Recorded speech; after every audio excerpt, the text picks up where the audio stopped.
आज रविवार है और आप सब जानते हैं कि प्रत्येक रविवार को हम लोग किसी एक नए विषय पर नए तरीके से मंथन के लिए बैठते हैं। 11 बजे हम लोग मंथन शुरू करते हैं। आज का विषय हम लोगों ने रखा है कोरोना वायरस, कितना अभिशाप कितना वरदान। इस विषय पर हम आज चर्चा करेंगे। आप लोग अपने प्रश्न पूछ सकते हैं। आपके जो भी प्रश्न आएंगे उनके हम कुछ तो तत्काल उत्तर दे देंगे और कुछ का फिर लिख करके उत्तर बाद में आपको चला जाएगा। तो आप अपने प्रश्न तैयार करिएगा। तो अब हम लोग चर्चा शुरू करते हैं। अभी सारी दुनिया में एक वायरस कोरोना नाम का फैला हुआ है। इस पर हम लोग विचार कर रहे हैं। देखिए, सारी दुनिया जो है, ये दुनिया में प्रकृति के रहस्य अनसुलझे हैं। ये मनुष्य शरीर है। शरीर की रचना कैसी है, ये आज तक न विज्ञान पूरी तरह से खोज पाया, न हम लोग खोज पाते हैं। मनुष्य के शरीर में कितने तरह की नाड़ियां हैं। कोई कहता है करोड़ों हैं, कोई कहता है कि अरबों हैं। मनुष्य के शरीर में दिमाग, अब दिमाग में कोई कहता है कि एक दही सरीखे जमा हुआ रहता है, उसमें क्या क्या है, तो वो क्या है पता ही नहीं है। खून में, खून की संरचना किस प्रकार से होती है, तो वैज्ञानिक खोजते जाते हैं। नई नई बातें उसमें निकलती चली जाती हैं, ये पता ही नहीं चलता है। इसी तरह से शरीर के सारे अंगों में किस प्रकार की बनावट होती है, कैसे बीमारी आती है, कैसे ठीक हो जाती है, प्राकृतिक तरीका क्या है, उसमें किस तरह से ठीक होने के शरीर के अंदर हमारे तरीके डाले गए हैं प्राकृतिक तरीके से। ये रहस्य है, बहुत से रहस्य हैं। पता ही नहीं चलता है कि भूत प्रेत होता है तो ये दिमाग का है कि बाहर से कुछ है, पता ही नहीं चलता है। कि सांप का जहर सांप काट दिया, कैसे मंत्र से उतर गया। ये शरीर की संरचना में किस प्रकार का क्या क्या उलझाव है, आज तक इसको खोजा नहीं जा सका। खोज रहे हैं, नए नए खोजते रहते हैं, नई नई माने निकलते रहता है। तो शरीर का भी प्राकृतिक संरचना पूरी तरह से नहीं खोजी जा सकी, बहुत जटिल है। उसी तरह से प्रकृति की संरचना भी बहुत जटिल है कि ये प्रकृति किस प्रकार से काम करती है।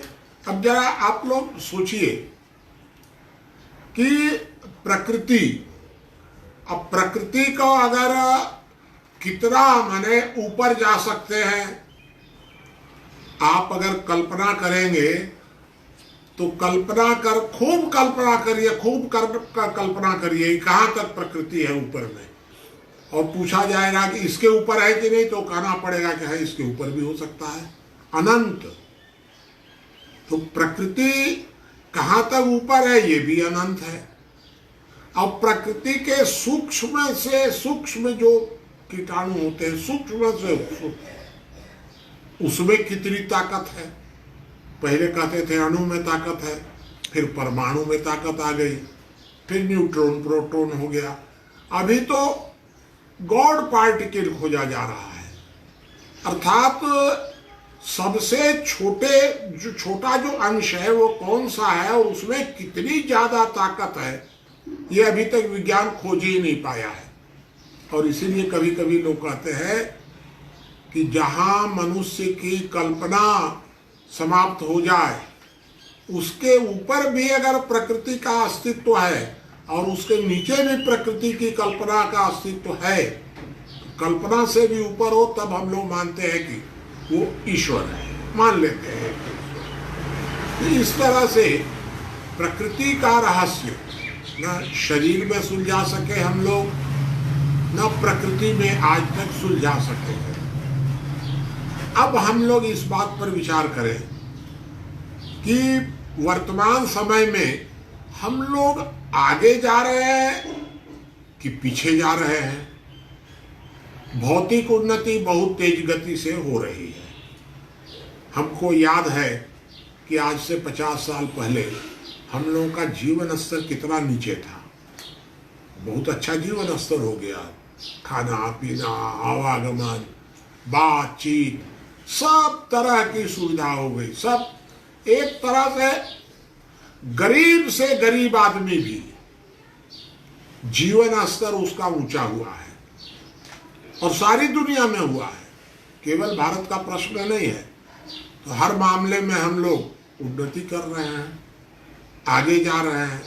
आवागमन, इतना आवागमन बढ़ गया, बातचीत का, मोबाइल फोन वगैरह का इतना ज़्यादा साधन हो गया कि हम लोग बहुत तेजी से तरक्की कर रहे हैं एकदम। अब तो चांद पर चले गए, चांद के बाद अब सूर्य पर चले जाएंगे, मंगल पर चले जाएंगे, चलते चले जाएंगे, आगे बढ़ते चले जाएंगे। तो विज्ञान हम लोगों को अधिक से अधिक भौतिक उन्नति की ओर ले जा रहा है। इसका मतलब ये हुआ कि हम लोग तेजी से तरक्की कर रहे हैं, प्रगति कर रहे हैं। हम लोगों का जीडीपी बढ़ रहा है हमेशा। लेकिन अगर दूसरी तरफ सोचें, दूसरी तरफ हम लोग नीचे जा रहे हैं। अब जरा आप विचार करिए कि अब हम पहले गरीब थे, तो गरीब थे तो नैतिक स्तर पर हम ऊंचे थे। परिवार व्यवस्था बहुत अच्छी थी, आपस में भाईचारा था, मानवता का व्यवहार था। अब क्या हो गया? अब मनुष्य के अंदर स्वार्थ बढ़ गया, चालाकी बढ़ गई, लालच बढ़ता जा रहा है, हिंसा पर विश्वास बढ़ता जा रहा है।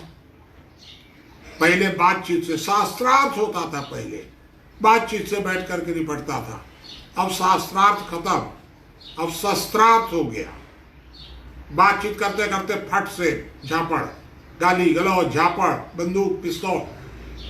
तो प्रश्न ये उठता है कि हम लोग ऊपर जा रहे हैं कि नीचे जा रहे हैं। अब हर तरफ हम लोग देखेंगे कि श्रम का शोषण बढ़ता जा रहा है एकदम से।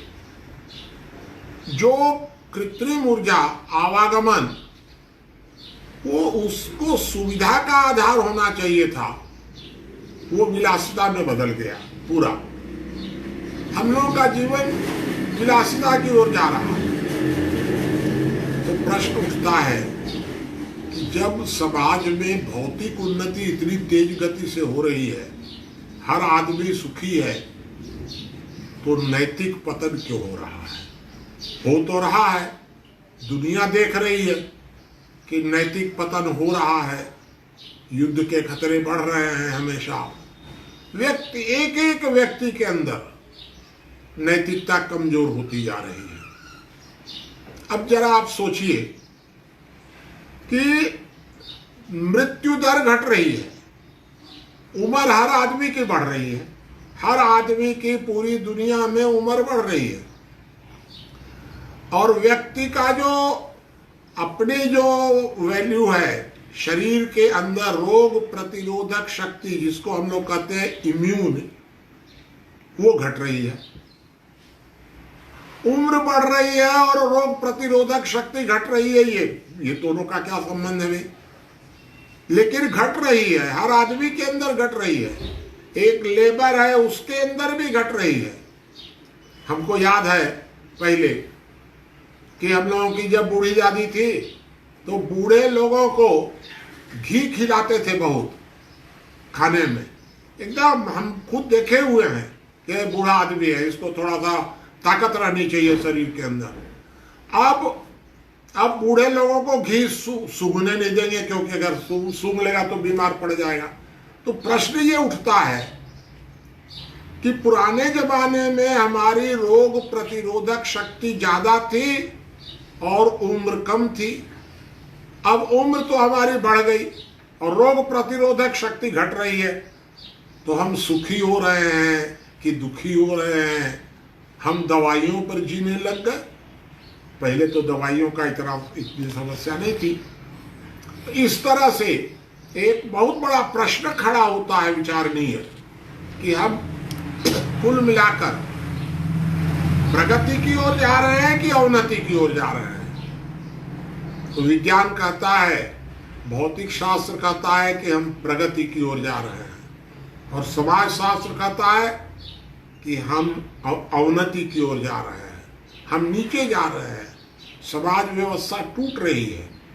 ये दोनों में अभी हचपच है, समझ में नहीं आता है कि हम कोई इधर कह देता है, कोई उधर कह देता है।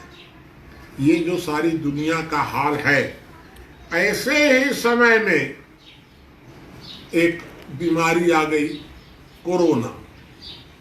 अब कोरोना क्या है पता ही नहीं है आज तक कि कोरोना क्या है।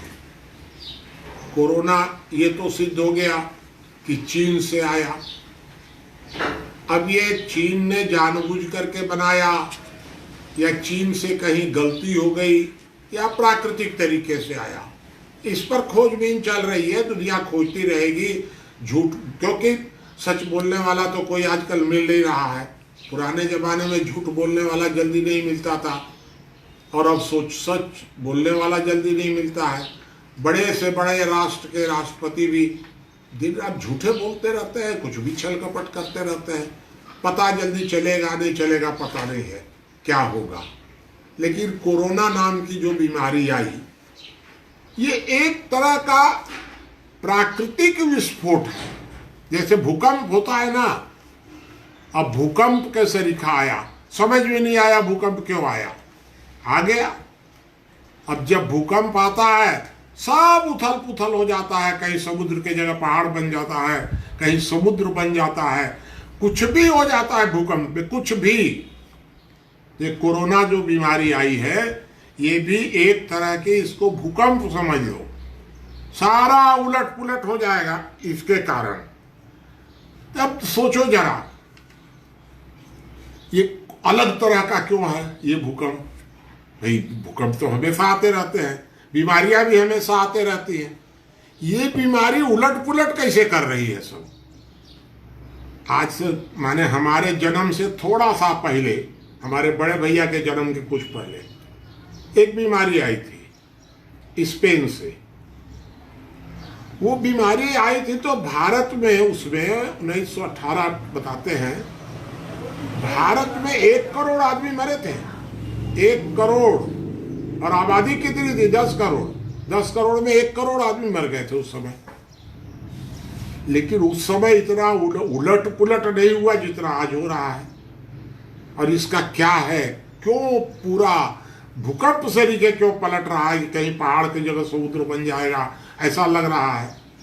तो ये दिख तो रहा है, उसका कारण क्या है ये समझिए।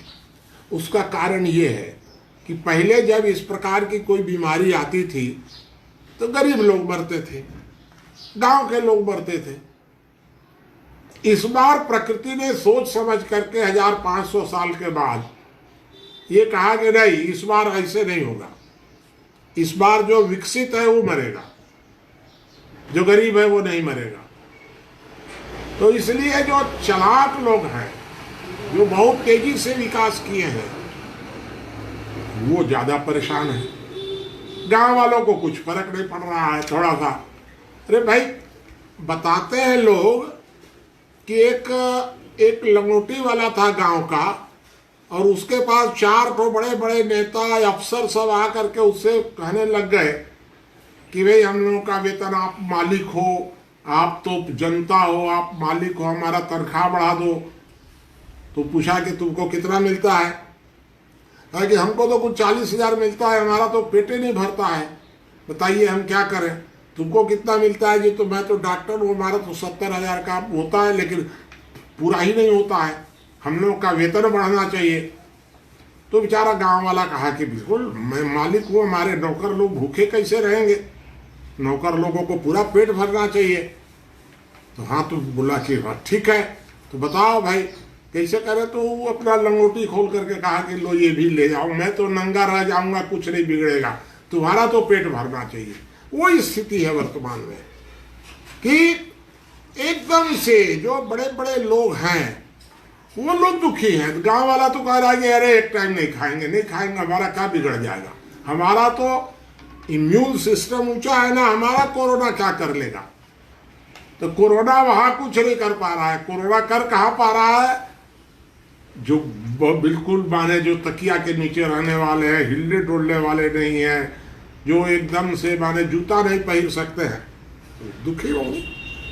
जिनके लिए पैसा ही सब कुछ है, सोना चांदी ही सब कुछ है, खास सोना चांदी, घर में बैठ गए ना, अब हो गया महीना डेढ़ महीना घर में बैठे हुए, तो खास सोना चांदी, तो सोना चांदी खा नहीं सकते हैं, नोट खा नहीं सकते हैं। इसलिए ये कोरोना उथल पुथल कर रहा है। मर कौन रहा है, जो ज्यादा साफ सफाई से है, एकदम अमेरिका, ब्रिटेन, अब बताओ इटली। हम लोग तो सुने थे इटली के लोग एकदम बहुत साफ सफाई से रहते हैं, एकदम साफ सफाई। अरे भाई साफ सफाई से थे तो इम्यून सिस्टम तो खत्म हो गया तुम्हारा उसमें साफ सफाई में। वो जो गांव में जो अपना लेके डंडा चलता है उसका उसको ज्यादा है उसके अंदर रोग प्रतिरोधक शक्ति। तो लो इस बार तो ये नए तरीके का ये भूकंप आया है, और इस भूकंप में जो लोग ज्यादा विकसित हैं, ज्यादा चालाक हैं, भाई जो ज्यादा तेज गति से दौड़ेगा गिरने का खतरा उसका ज्यादा रहेगा। तो यहाँ से पढ़ने तो कोटा जा रहे हैं, तो यहाँ से पढ़ने इंग्लैंड जा रहे हैं, तो आसमान में पढ़ने जा रहे हैं। तो जो कोटा इंग्लैंड पढ़ने जाएगा वही ना फिर तबाह होगा, वो आएगा वापस। ये सारा एक तरह से उथल पुथल की स्थिति है, पूरी भौतिक स्थिति इधर उधर पलट रही है। इसलिए इस कोरोना को गेम चेंजर कहा जा रहा है कि ये पूरा सारा ढांचा ही बदल सकता है। अभी तो नहीं बदला है, अभी कुछ दिन में और अंदाज लगेगा, लेकिन कुछ ना कुछ चेंज हो रहा है।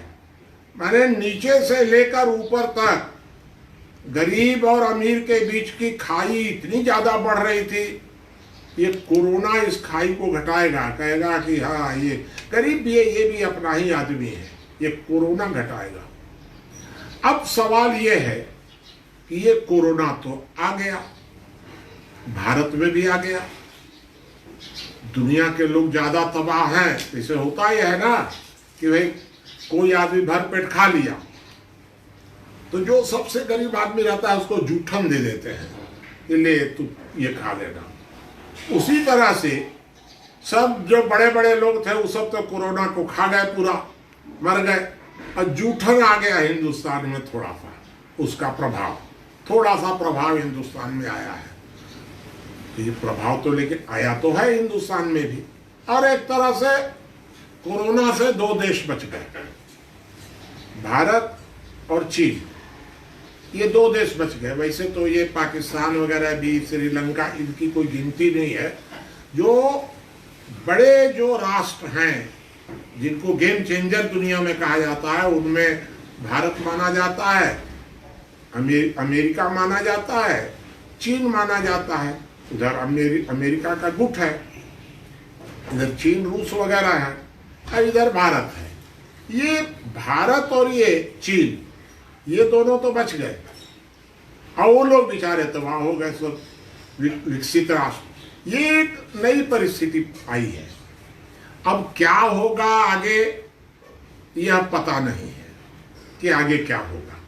अभी अमेरिका वगैरह बचेंगे कि नहीं बचेंगे, कितना लोग मरेंगे, रोजे बढ़ रहे हैं अमेरिका में, मरने वालों की संख्या बढ़ रही है, कहाँ नहीं जा सकता है। भारत भी अभी तक तो दिख रहा है कि संभल गया, आगे क्या होगा कुछ नहीं कहा जा सकता है, लेकिन लगता है कि भारत संभल जाएगा, कोई दिक्कत नहीं है। अब प्रश्न ये उठता है कि भविष्य क्या दिखता है।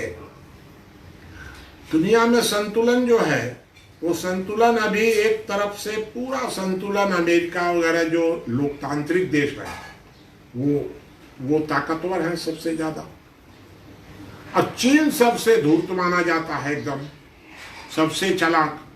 सब कुछ उसका एकदम, चीन की जो सारी व्यवस्था है वो एक तरह से पूरा उसको असामाजिक ही माना जाता है, तानाशाही है वहाँ पर, और पूरा सब तरह का गड़बड़ है, सब गुप्त है चीन का। तो एक तरफ चीन बच गया और एक तरफ अमेरिका वगैरह तंग हो गए, बेचारे दुखी हो गए, अब कितना बचेंगे पता नहीं है। एक तरफ भारत बच गया, क्योंकि भारत अमेरिका वगैरह के सरीखे लोकतांत्रिक है और चीन के सरीखा चीन से भी गरीब है भारत। अब आगे क्या होगा?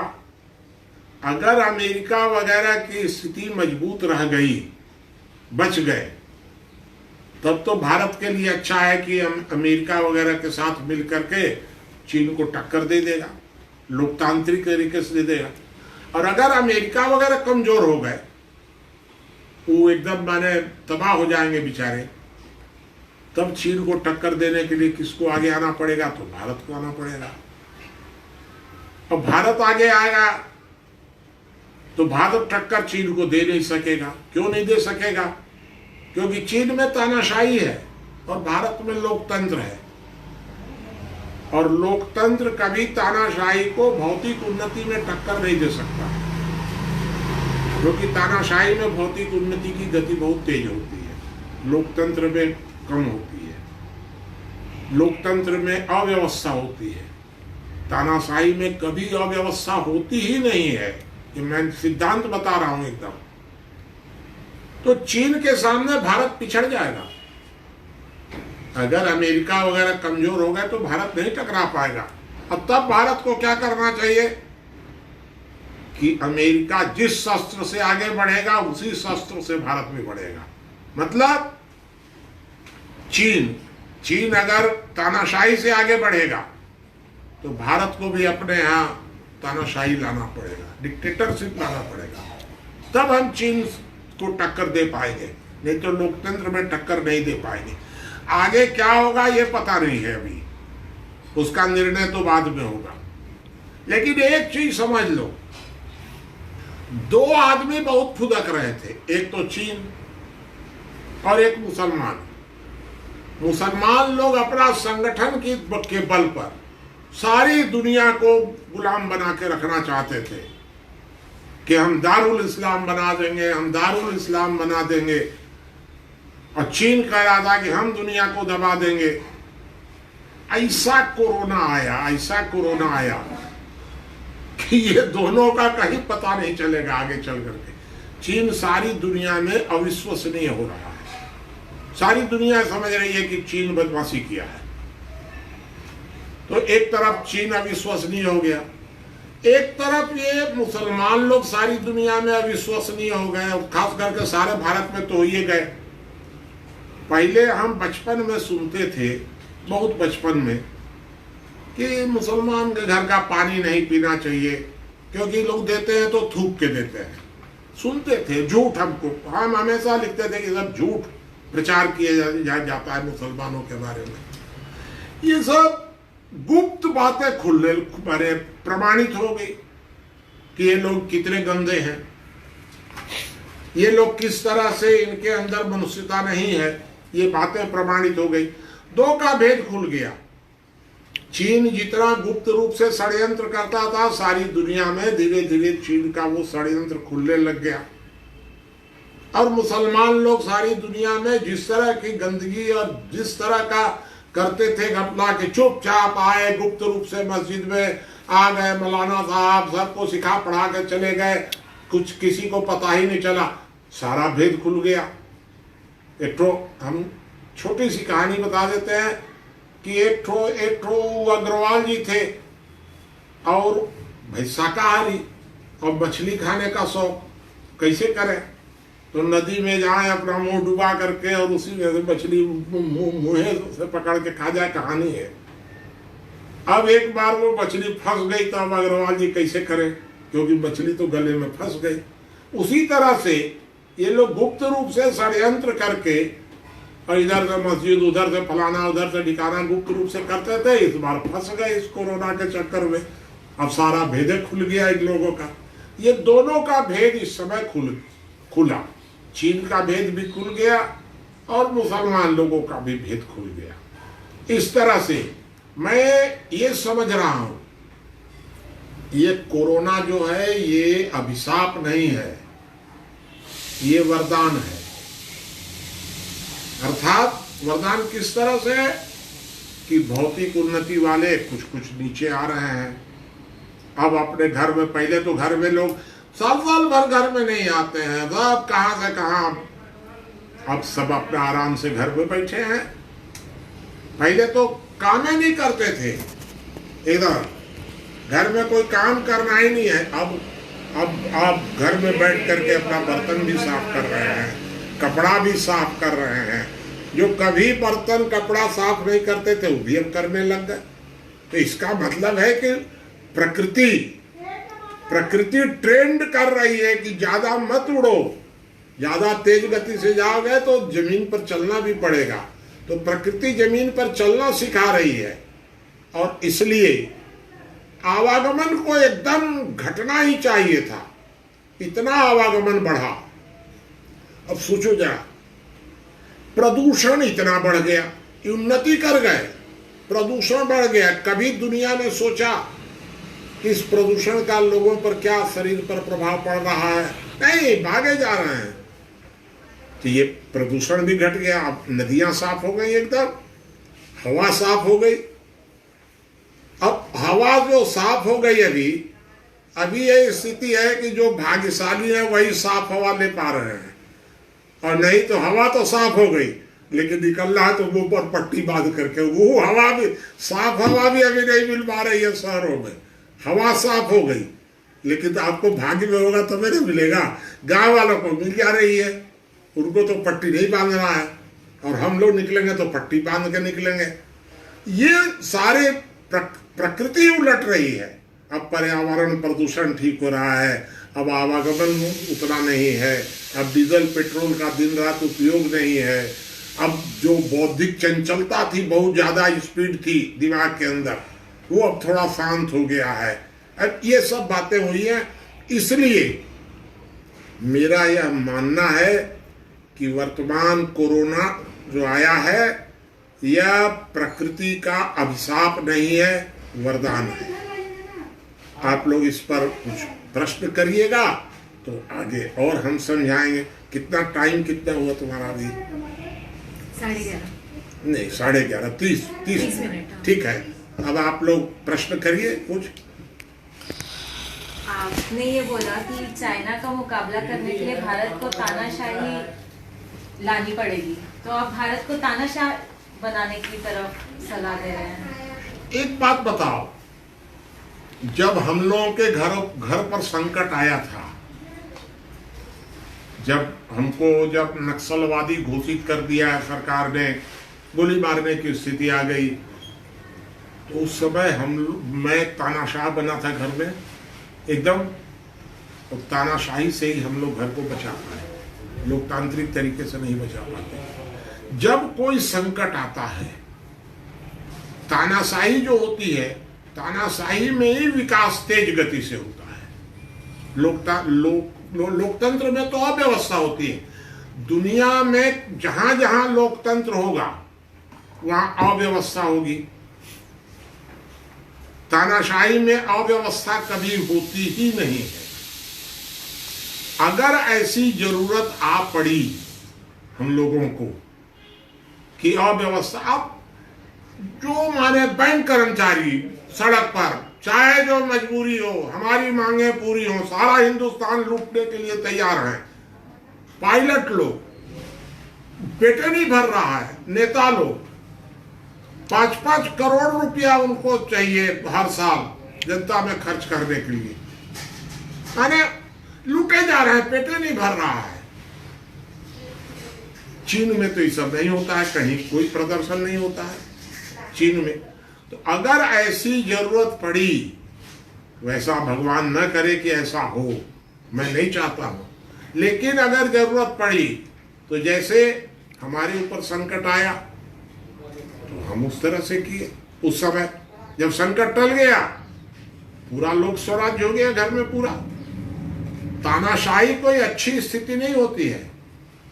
तानाशाही में विकास बहुत तेज गति से होता है, लेकिन नुकसान क्या होता है वो भी समझ लो कि तानाशाही में बाकी जितने लोग हैं वो बौने हो जाते हैं, और अगर तानाशाह मरा, किनारे गया, तो वो घर बर्बाद। क्योंकि बाकी लोग तो हर बात बाबा जी से पूछ के बताएंगे। तुम लोग को ये पता है कि मैं छोड़कर ऋषिकेश काहे चला गया, दिल्ली क्यों चला गया, सबका विकास होगा। इसलिए पुराने जमाने में नियम था कि जो बुजुर्ग हो जाता था वो चला जाता था छोड़ करके बाहर, ये नियम था पुराने जमाने में, इसलिए कि सबका विकास होगा, नहीं तो वो रहेगा तो माने वो तो तानाशाही करेगा। इसलिए तानाशाही जो है वो अच्छा विकल्प नहीं है, लेकिन आपातकाल में वह एक विकल्प है, उसको समझना चाहिए। ऐसा नहीं है कि तानाशाही बिल्कुल जो है वो माने एकदम से खराब ही है, ऐसा नहीं है, उसके गुण दोष दोनों। और प्रश्न बताओ। बाबा जी, जो कोरोना के चलते भारत में जो बदलाव आएंगे वो क्या क्या हो सकते हैं? नहीं, भारत में भी बदलाव कोरोना के चलते आएगा, अर्थात भारत की विकास दर गिरेगी, बहुत तेजी से गिरेगी। अभी तक तो सबसे बड़ी तो बात है कि भारत डीजल पेट्रोल पर पूरा निर्भर हो गया है अभी। अब महीना भर से डीजल पेट्रोल की खपत बिल्कुल कम हो गई है, पर्यावरण ठीक हो जाएगा पूरे देश का। और विकास दर अभी तो गिर रही है, लेकिन ये 2-3 महीने 4 महीने के बाद बहुत विकास दर के मामले में हम लोग तेज आगे जाएंगे। तो इसलिए, और भारत में जो कमजोर लोगों का कोई महत्व ही नहीं था, कोई पूछता ही नहीं था। चालाक लोग माने शराफत को मूर्खता समझते हैं, हर चालाक। ये किसी को कह दो ना, ये मेरा जो भाई है बहुत भोला भाला, बस भोला भाला कह दिए मैंने, क्या है तो मूर्ख है। चालाक लोग आम तौर पर भोले भाले लोगों को मूर्ख समझते हैं। अब धीरे धीरे इसमें कुछ आएगा बदलाव, तो भारत भी, और भारत बच गया इस स्थिति में। इसलिए ये मान करके हम लोग चले कि भारत बहुत तेज गति से आगे आने निकलने की उम्मीद है। और सवाल कोई, तुझको प्रेमा कोई सवाल हो? बाबा जी, ये चाइना जो है, मतलब हाँ, मतलब चैनल वगैरह में मतलब आ रहा है कि चाइना मतलब जानबूझ कर किया है। तो अगर जानबूझ के किया है तो उनसे अपने को कितना संबंध रखना चाहिए कि नहीं रखना चाहिए, कहाँ तक रखना चाहिए? देखो, 2 बात है। अगर कोई बदनाम आदमी अगर जानबूझकर कोई काम गलती न भी करे कभी, तब भी आम लोग उसको संदेह के नजर से देखते हैं, क्योंकि तो झूठ बोलने वाला है, बदनाम आदमी है। चाइना बदनाम है, पूरा बदनाम है। इसलिए अगर नहीं भी किया होगा तो सारी दुनिया कहेगी कि चाइना वाला बदमाश है, हमेशा कोई ये आज का नहीं। लेकिन वो जानबूझकर किया या अनजाने में किया, जो भी किया गलत तो किया है चाइना। ये बात एकदम सही है कि चाइना गलत किया है, चाहे अनजाने में किया चाहे जानबूझकर किया। अगर वो अनजाने में भी किया है तब भी गलत किया है चाइना। उसने इसको बताना चाहिए था सबको, गुप्त रख लिया अपनी बात को, इसलिए इतना फैला, नहीं तो नहीं फैलता। अब प्रश्न ये है कि हमें चाइना से कैसा संबंध रखना चाहिए। इस विषय पर हम लोगों को बहुत गंभीरता से सोचना पड़ेगा। अगर दुनिया में चाइना से ऊपर अगर अमेरिका वगैरह रहते हैं, तब तो भारत बैलेंस करेगा दोनों के बीच में। और अगर चाइना से सीधा कंपटीशन होगा तो फिर तो कंपटीशन होगा हमारा उनके साथ। हम अपने चालाकी से करेंगे, वो अपने चालाकी से करेंगे। कैसा संबंध होना चाहिए ये आगे पता चलेगा कि कोरोना का रिजल्ट क्या आता है। रिजल्ट के बाद हम लोग माने समझेंगे। लेकिन चाइना मित्र तो हो नहीं सकता है, क्योंकि वो एक तानाशाह है। दूसरा, उसको धूर्त माना जाता है चाइना को, सब कुछ गुप्त कुछ भी कर देगा। ऐसे आदमी से मित्रता तो हो नहीं सकती है, होनी भी नहीं चाहिए। ये है कि भाई सतर्क रह करके संबंध बनाना होगा तो हम लोग बना सकते हैं सतर्कता के आधार पर। इसमें ऐसा भी आया था कि मतलब अमेरिका भी शामिल है इसमें, तो ऐसा भी कुछ था क्या कोरोना वायरस में? नहीं, अमेरिका, हाँ, ये बताया जा रहा है कि अमेरिका, चीन, कुछ लोग तो कहते हैं कि भारत भी उसमें शामिल था। चाइना में जहाँ रिसर्च हो रहा था उसमें पैसा अमेरिका भी दिया उस रिसर्च के लिए। वुहान में जो रिसर्च है उसमें पैसा अमेरिका भी देता है उस रिसर्च के लिए, फ्रांस भी देता है, और भी देश देते होंगे। तो ये दुनिया भर के लोग पैसा देते हैं। संदेह ये है केवल कि उस रिसर्च में चाइना ने गड़बड़ कर दिया, इसलिए सारी जांच हो रही है वहां की, कि चाइना ने उसमें गड़बड़ कर दिया। या अब दो ही बात है, या तो चाइना ने गड़बड़ किया और या चाइना से मिस्टेक हो गया, कोई एक्सीडेंटल कुछ हो गया, कुछ भी।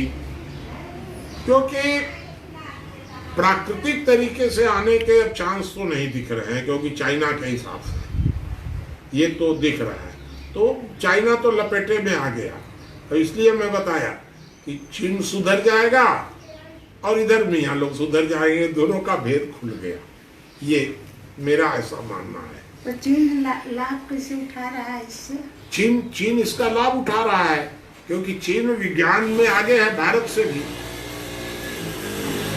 चीन चूंकि विज्ञान में आगे है और चीन में बीमारी खत्म हो गई, तो चीन अब दवाई बना करके सबकी मदद करेगा। अब वो सबकी मदद करेगा तो सबको फिर दबाएगा, क्योंकि चीन तो एक तरह का यानी व्यापारिक संबंध है उसका। तो इसलिए चीन जब तरक्की करेगा, भौतिक उन्नति करेगा, तो वो दुनिया की मदद करेगा। जैसे अब भारत, अभी कोरोना के टाइम में भारत के पास, भाई बाकी लोगों के पास खूब तोप, फलाना ठिकाना, खूब शस्त्र रहे होंगे। कोरोना में वो तोप तो काम आएगी नहीं, एटम बम तो काम आएगा नहीं, कोरोना में तो दवाई काम आएगी। अब भारत के पास वो दवाई, तो भारत उसी में अपना बड़े फुला हुआ प्रसन्न, सारी दुनिया कर रही है भारत ने बड़ा अच्छा किया, हमारे साथ बहुत अच्छा किया, क्योंकि भारत के पास दवाई है, उन लोगों के पास दवाई नहीं है। उसी तरह से चीन भी कुछ बना करके हो सकता है कि दुनिया के ऊपर आगे अपना एहसान लादना चाहे, लाद सकता है, हो सकता है कि उसका वो लाभ उठा सकता है। और कोई प्रश्न, कोई बताओ, कोई प्रश्न हो तो और बाबा जी, भारत को मतलब कोरोना वायरस से मतलब ठीक होने में करीब कितने दिन लगेंगे, मतलब काम का चालू होने में? और अभी तक तो ऐसा हमको तो ये लग रहा था कि बस आज कल में चालू हो जाएगा बहुत सा, लेकिन आज जो मैं सुना कि आज बहुत तेजी से बढ़ गया। कल तक भारत में बढ़ने की रफ्तार थी रोज की करीब 1000, आज हो गया 2000। तो फिर से दिमाग पलटने लग गया, भाई आगे क्या होगा। तो अभी कुछ कहा नहीं जा सकता है, लेकिन हमको ये उम्मीद ये है कि 20 तारीख से जहाँ जहाँ कोरोना बिल्कुल नहीं है वहाँ तो 50% खोल देंगे, कही रहे हैं, और 3 तारीख से करीब 75% भारत खुल जाएगा। जो बहुत ज़्यादा तरक्की किए हुए, जैसे एक बात और समझ लेना, पूरा पश्चिम भारत तबाह है और पूर्वी भारत में कुछ नहीं एकदम। जैसे हम लोग हैं अभी हम लोग अंबिकापुर में हैं, तो अंबिकापुर के आसपास कुछ नहीं है, हमारे सटा झारखंड, उससे सटा यूपी, जो सटा हुआ इलाका है उससे सटा मध्य प्रदेश, उसके सटा हुआ उड़ीसा, ये सब जितना ये सटा हुआ इलाका है हम लोगों का, ये अंबिकापुर के आसपास का, कहीं कोरोना नहीं है। क्योंकि बहुत मजाक उड़ाते थे, पिछड़ा हुआ क्षेत्र। हम लोग पिछड़े हुए थे ना, बैकवर्ड। हम लोग बैकवर्ड थे, वो लोग क्या थे, फॉरवर्ड। जो फॉरवर्ड थे वो फॉरवर्ड, और अब हम लोग थे बैकवर्ड। तो चालू हो जाएगा। हम लोग जितना बैकवर्ड थे वो लोग चालू कर देंगे, तो जो फॉरवर्ड थे वो लोग फिर बाद में तो समझते रहेंगे। हम लोग को इसकी कोई चिंता की बात नहीं, पूरा मतलब पहले जैसा आने में, आप पहले जैसा आने में 6 महीने लग जाएंगे, साल भर लग जाएंगे। अभी लग सकता है, 4-6 महीने तो लग ही जाएंगे। पहले जैसा तो पूरा का पूरा आएगा नहीं एकदम। अब तो थोड़ा सा मन को दबाना तो पड़ेगा, खर्चा घटाना पड़ेगा। पहले तो रोज हवाई जहाज में बैठे रहते थे। आज कहाँ जा रहे हैं, तो जा रहे हैं घूमने, काम धंधा छोड़ के इटली घूमने जा रहे हैं, सिंगापुर घूमने जा रहे हैं, रोज घूमने ही जाते थे। अब थोड़ा मन को दबाना पड़ेगा। अब हर तरह से माने व्यवहार में, क्योंकि कमाई 25% घटेगी, खर्चा भी 25% घटेगा, शरीर भी थोड़ा आराम से रहेगा। पहले जो हवाई जहाज से चल रहे थे, अब थोड़ा सा गाड़ी से चलेंगे। जो खाली स्कूटर से चल रहे थे, थोड़ा दूर पैदल भी चलना शुरू कर देंगे। मोबाइल का उपयोग बढ़ जाएगा। रोज मीटिंगें होती रहती थी, अब जो मीटिंग होगी कुछ मोबाइल से हो जाएगी। हाँ, हो जाएगी कुछ बिना जरूरत के। इस तरह से कुछ रफ्तार घटेगी और उसका कुछ आराम होगा, ऐसा हमको तो इस तरह का लगता है। आवागमन तो इस स्थिति में ऐसा हो गया ना, बुरा हो गया। पर आपकी बातों से लग रहा है कि आप वैसे भी बहुत एकदम नहीं चाहते, मतलब हम आवागमन पूरे कमी होना हम चाहिए। 70 वर्ष से लिख रहे हैं, 70 वर्ष हो गया हमको लिखते हैं कि आवागमन बहुत बड़ी समस्या है भारत के लिए, बहुत बड़ी। और इसलिए सब कितना गंदा काम है, सोचो कितना गंदा एकदम। ये गरीब, ग्रामीण, श्रमजीवी, कृषि उत्पादन, सब पर टैक्स लगा दो, जीएसटी लगा दो। एक बेचारा आदमी, गरीब आदमी मेहनत करके बीड़ी पत्ता तोड़ता है, आधा सरकार ले लेगी। पेड़ों पर टैक्स लगा दो, तो गांवों पर टैक्स लगा दो, और डीजल पेट्रोल पर सब्सिडी दो, साइकिल पर टैक्स लगा दो, साइकिल पर भारी कर लगा दो, और ट्रैक्टर को छूट मिलनी चाहिए। कितना बड़ा अन्याय है, अमानवीय कार्य है। सब लगा दीजिए ना आप डीजल पेट्रोल के ऊपर, जो होगा होगा, परिणाम देखेंगे। 70 साल हो गया आपको, आप माने ये बात करते हुए। आवागमन घटना ही चाहिए। अगर ऐसे नहीं घटाएंगे तो कोरोना आएगा, और अगर कोरोना से नहीं मानेंगे तो फिर कोई और बड़ा कोई प्रकृति देगी। तो लेकिन हाँ, आएगा कुछ न कुछ। तो पेट्रोल डीजल पे कैसे टैक्स बढ़ाएंगे? भारत की तो मतलब हमारी तो इकोनॉमी क्रूड ऑयल पे चल रही है ना बाबा जी। नहीं, हमारी इकोनॉमी तो, हमारे यहाँ तो क्रूड ऑयल है ही नहीं, हम तो सारा आयात कर रहे हैं। मतलब उसी तो से सवाल ये है कि आप आयात जब कर रहे हैं विदेशों से, तो आपको उस पर क्या जरूरत है निर्भर रहने की? आप सौर ऊर्जा को बढ़ाइए, आप यहाँ अपना बढ़ाइए ना, अगर बढ़ाना है तो सौर ऊर्जा को नहीं बढ़ाएंगे। डीजल पेट्रोल क्यों? इसका कारण बता देते हैं। इसका कारण ये है कि कश्मीर समस्या के समाधान के लिए दुनिया के मुस्लिम देशों का समर्थन चाहिए भारत को। अब मुस्लिम देशों के पास डीजल पेट्रोल मंगा करके उनको मोबिलाइज करते रहते हैं, बस यही तो है पाकिस्तान भारत की लड़ाई। नहीं तो इतना डीजल पेट्रोल सारे भारत में हर नेता कहता है बिजली कम उपयोग करो, बिजली कम उपयोग करो। कोई नेता आज तक नहीं कहा कि डीजल पेट्रोल कम उपयोग करो।